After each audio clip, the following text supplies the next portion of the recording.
कभी कभी समंदर के किनारे अकेले चलते चले जाना, ठंडी ठंडी रेत पर लहरों के साथ, कितना सुकून देता है ना। शोर और कोलाहल से कहीं दूर। मैं तो अक्सर निकल पड़ता हूँ ऑफिस के बाद, कहीं भी आवाज़ों के दायरे से दूर, जहाँ शोर हो भी तो बहते पानी का, मंदिरों की घंटियों का या चिड़ियों के चहचहाने का। उठाया अपना कैमरा और निकल पड़ता हूँ। फोटोग्राफी का शौक तो मुझे बहुत छोटेपन से था।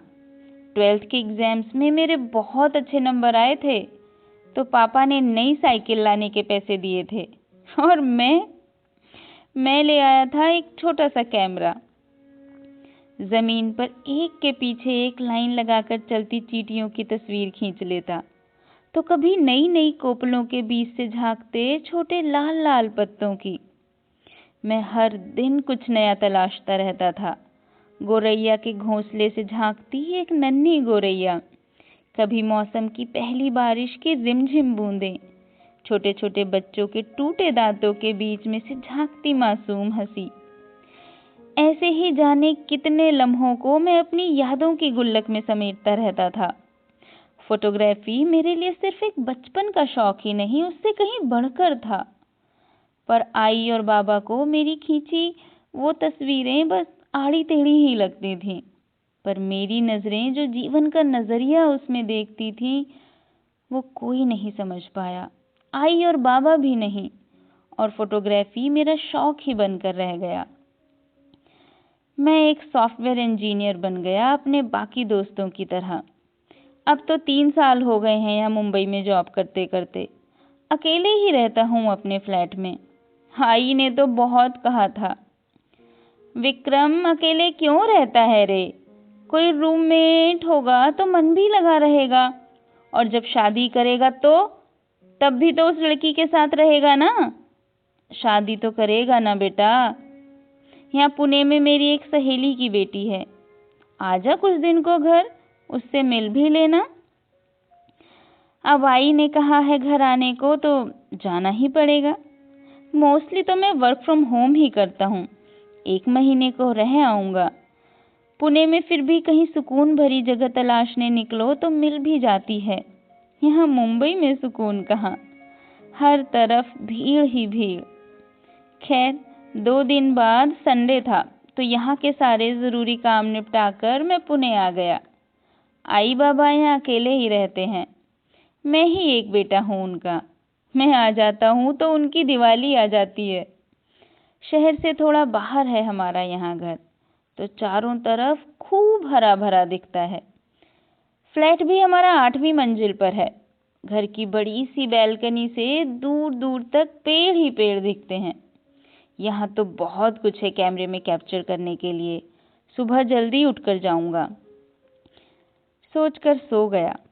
अगली सुबह आँख तब खुली जब आई चाय बनाकर ले भी आई। विक्रम उठ जा बेटा, 9 बज गए हैं, कहकर आई ने कमरे की बैल्कनी का दरवाज़ा खोल दिया और पर्दों को इधर उधर सरका दिया। हवा के ठंडे झोंके के साथ विंड चाइम्स की खनखनाहट और धूप चली आई थी सुनहरी किरणों के साथ। मैं चाय का कप लेकर बैल्कनी में पड़े मूढ़े पर बैठ गया। बैठा रहा कुछ देर, तभी चिड़ियों के पेड़ पर बैठे एक झुंड को देखकर लगा कि कैमरे में कैद कर लूं इस पल को। यही सोचकर कैमरा लेकर आया और सही एंगल से क्लिक करने की कोशिश कर ही रहा था कि एक चेहरा दिखा, बस एक झलक भर ही। कोई आर्टिस्ट थी शायद। ईजल पर एक कैनवस लगा था और आसपास बहुत सारे रंगों की छोटी छोटी डिब्बियां खुली पड़ी थीं। सुरमई सी सुबह जैसे अपना गुलाबी रंग उस पर उड़ेल रही थी। साइड से ही देख पा रहा था मैं उसे। हवा में उड़ते उसके बाल बार बार चेहरे पर बिखर आते और वो उन्हें अपने कान के पीछे समेट लेती। कैमरे को जूम किया तो उसका झुमका दिखा मुझे, सफेद काले मोतियों में पिरा हुआ। कैसी कशिश थी उस अजनबी चेहरे में।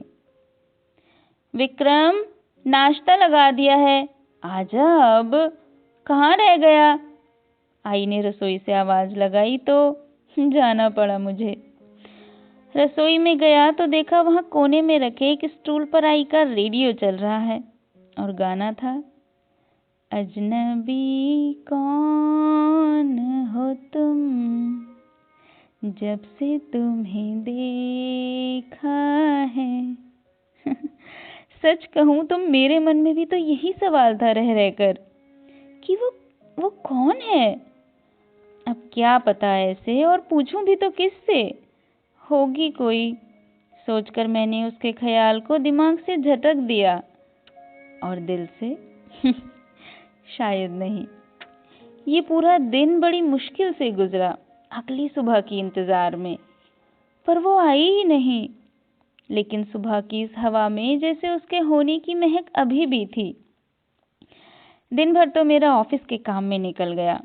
शायद मैं उस अनदेखे अजनबी चेहरे को भूल भी जाता अगर वो आज शाम फिर से न दिखी होती। मैं आज उसे देखना चाहता था, उसके बारे में कुछ और जानना चाहता था। आज भी वो वहीं कोई पेंटिंग बना रही थी और एक्चुअली वो पार्क बस मेरे घर के सामने ही तो था, कुछ ही दूरी पर। मैंने जल्दी से लैपटॉप बेड पर फेंका, अपना कैमरा उठाया और भागकर उस पार्क में पहुंच गया। वहां कुछ बच्चे भी बैठे थे, वो शायद उन्हें पेंटिंग बनाना सिखा रही थी। मैं थोड़ी दूर पर पड़ी एक बेंच पर बैठ गया। वहां से मुझे उसका चेहरा साफ साफ दिख रहा था। मैंने जाहिर नहीं किया कि मैं उसे ही देख रहा था एकटक। कैसा झील सा शांत था उसका चेहरा, पर आंखें गहरी काली, बहुत कुछ बोलती हुई। उसका लाल रंग का दुपट्टा जैसे चारों तरफ लाल गुलमोहर के फूल बिखरे पड़े हों। अरे ये तो बंटी, हाँ बंटी लग रहा है। मैंने देखा कि उसके पास बैठे बच्चों में मेरे ही फ्लैट के सामने वाले फ्लैट में रहता है, शिंदे अंकल का बेटा, 10th में पढ़ता है। फिर तो ये जरूर जानता होगा इस लड़की को। थोड़ी देर बाद अंधेरा सा होने लगा था तो सब चले गए। मैं बंटी का ही इंतजार कर रहा था। ओए बंटी, इधर आ। हाँ भैया बोलो। मेरे बुलाने पर वो आ गया। तू यहाँ पेंटिंग सीख रहा था क्या इस लड़की से? कौन है ये? मैंने अनजान सा बनते हुए कहा। अरे भैया आपको नहीं पता, ये माया दीदी है। अरे बहुत हवा है इनकी यहाँ, बहुत मस्त पेंटिंग बनाती है। हमारे स्कूल में आर्ट टीचर है, यहाँ तो अक्सर क्लासेस लेने आती है पार्क में। अच्छा ऐसा क्या, इतनी बढ़िया बनाती है? मैंने और उत्सुकता से पूछा। हाँ और नहीं तो क्या, फेसबुक पर एक आर्ट पेज है उनका, मैं आपको लिंक भेज दूंगा, तब देखना। बंटी ने कहा तो मेरा दिल खुशी के मारे उछल पड़ा। वाह, मेरा काम तो बन गया। बंटी ने कुछ ही देर में मुझे उसके फेसबुक पेज का लिंक शेयर कर दिया। माया हैंडमेड। कुदरत ने कितना कुछ दिया है उसे, मैं देखकर हैरान था। जितनी खूबसूरती से भगवान ने उसे बनाया था, उतना ही हुनर या कहो जादू उसकी उंगलियों में पिरो दिया था। इतनी सजी पेंटिंग बनाती है कि मानो बोल उठेंगी। मैंने उसका पेज लाइक किया। वो जो भी अपडेट करती मैं रोज फॉलो करता। पार्क में होने वाली उसकी पेंटिंग्स के स्केड्यूल का अंदाजा हो गया था मुझे अब। कभी घर की बैल्कनी से तो कभी चोरी चोरी पार्क में जा बैठता जब वो क्लासेस ले रही होती थी। वो तो कितनी बेखबर थी इस बात से कि पिछले कुछ दिनों से वो मेरी जिंदगी में किस तरह शामिल हो चुकी है। एक दिन फेसबुक पर उसकी बनी एक बहुत सुंदर पेंटिंग देखकर मैंने डरते डरते फेसबुक मैसेंजर पर ही एक मैसेज लिख दिया, तुम बहुत कमाल आर्टिस्ट हो माया। बदले में उसका रिप्लाई आया, एक आर्टिस्ट तो हर किसी के अंदर छिपा होता है, कोई किसी तरह तो कोई किसी और तरह। उसका रिप्लाई आया तो ऐसे ही बेख्याली में हमारी बातों का सिलसिला चल पड़ा। मैंने अपने क्लिक किए हुए कुछ फोटोग्राफ्स उसे भेजे, फिर उसने कुछ अपनी पेंटिंग्स के फोटो। 6-7 दिन में ही हम फेसबुक फ्रेंड्स बन चुके थे। कुछ लगाव और चाहतें ऐसी होती हैं कि भले ही साथ नहीं होते या हाथों में हाथ नहीं होते, पर दिल के तार एक दूसरे से जुड़े होते हैं। अब तो माया को जानते हुए लगभग महीना भर हो चला था। मुझे मुंबई वापस भी जाना था, तो सोचा जाने से पहले जल्दी ही ये आंख मिचौली तो खत्म हो। मैं उसे मिलकर सब कुछ कह देना चाहता था। फेसबुक पर मेरी प्रोफाइल पिक्चर तो थी ही, इसीलिए माया और मैं चेहरे से तो एक दूसरे को पहचानते ही थे, और उसकी बातों में मुझे भी अपने लिए कुछ खास महसूस होने लगा था। मैंने उसको मैसेज करके बता दिया कि मैं यहीं पार्क के पास ही तो रहता हूँ, कल मिलने आऊँगा। मैं तो तुम्हें पिछले 1 महीने से जानता हूँ, सब जानता हूँ तुम्हारे बारे में माया। अब देखता हूँ कि कल तुम मुझे पहचानती हो या नहीं। जवाब में उसने भी एक स्माइली भेज दिया। अगले दिन सुबह माया की क्लास थी पार्क में 10 बजे से। मेरी भी कोई ऑफिस की कॉल या मीटिंग नहीं थी उस टाइम, इसीलिए शाम होने का भी इंतज़ार नहीं किया मैंने। मैं पहुंच गया 10 बजे ही। कुछ दूरी पर पड़ी बेंच पर बैठ गया। और भी काफ़ी लोग थे वहाँ पार्क में। मैं बड़ा एक्साइटेड था कि देखूं माया मुझे पहचानती है या नहीं। जैसे ही उसकी क्लास खत्म हुई वो बढ़ी मेरी ओर, पर मैंने अनजान बनते हुए अपनी नज़रें फ़ोन में गड़ा ली, मानो उसे आते देखा ही ना हो। कुछ ही पल में वो मेरे सामने खड़ी थी, मेरी नज़रें फ़ोन में ही थी। उसके पैरों को देखा मैंने, खड़ी थी, कुछ बोली नहीं। फिर मैंने ही फ़ोन से नज़रें हटाकर ऊपर देखा। मुझसे कुछ कहा आपने? क्यों? अरे कुछ तो कहो। मान गया वैसे तुमने मेरी बात पूरी भी नहीं हुई थी कि माया पलटी और वहां से तेज कदमों से निकल गई। मैं हैरान सा वहां खड़ा ही रह गया। आखिर हुआ क्या? मेरे पास तो माया का फ़ोन नंबर भी नहीं था। फेसबुक मैसेंजर पर ही हमारी सारी बातें होती थीं। मैंने वहां उसे कई मैसेज छोड़े, पर कोई रिप्लाई नहीं आया उसका। ऐसा लगा जैसे उसे पाकर एक झटके में खो दिया। क्या करूं? बंटी याद आया। हाँ, बंटी तो स्टूडेंट है माया का, उसके पास कोई तो कांटेक्ट नंबर होगा। शाम को बंटी के स्कूल से आते ही मैं उसके पास पहुंच गया। बंटी, अरे यार वो ज़रा माया का फ़ोन नंबर दे, तेरे पास हो तो, वो जो तेरी आर्ट टीचर है ना। पर क्यों भैया, आपको क्या काम है उनसे? अबे दे तू, कुछ बात करनी है यार, मैंने थोड़ा झल्ला कर कहा। परेशान तो मैं था ही। बात कैसे करोगे भैया, वो तो गूंगी है, वो बोल नहीं सकती।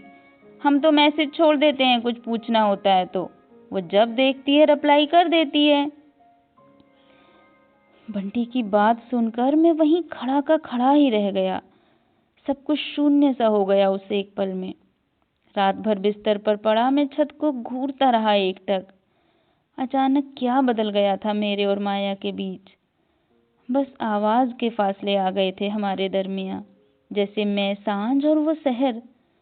पर क्षितिज पर तो मिल जाते हैं ना। दिल ने एक दस्तक दी। अगले दिन माया के स्कूल ही पहुंच गया मैं। 2 बजे उसकी लास्ट क्लास होती थी स्कूल में। मैं 1:45 पर ही पहुंच गया स्कूल के बाहर।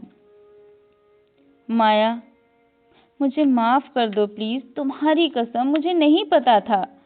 तुम्हारा दिल दुखाने का इरादा नहीं था मेरा, यकीन मानो। मैंने पलट कर जाती हुई माया का हाथ थाम लिया।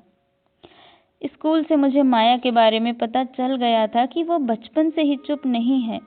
जब वो 18-20 बरस की थी, एक एक्सीडेंट में उसके गले पर कुछ इम्पैक्ट हुआ और उसकी आवाज़ चली गई थी। माया ने पलटकर अपनी गहरी आंखों से मुझे देखा, जैसे मायूसी से कह रही हो, विक्रम नहीं चल पाओगे मेरे साथ दूर तक इस खामोशी की धुंध में। माया, मैं तुम्हारी आंखों की भाषा पढ़ सकता हूँ, इतना काफ़ी है मेरे लिए। शब्दों की भीड़ में खोने से तो डरता हूँ मैं। मुझे खामोशी को पढ़ना बहुत अच्छे से आता है, कहकर मैंने कसकर माया के दोनों हाथों को थाम लिया और उसकी आंखों से शब्दों की रिमझिम बरसात होने लगी। खामोश थी मैं, चली जा रही थी चुप सी, अनकही भाषाओं के साथ, जाने कहाँ। सहसा तुम मिले, मेरी ही तरह, मेरे शब्दों की निशब्दता में, जहाँ कुछ बचा नहीं था कहने सुनने को। अब कुछ ना कहो। बस ये कहानी यहीं तक।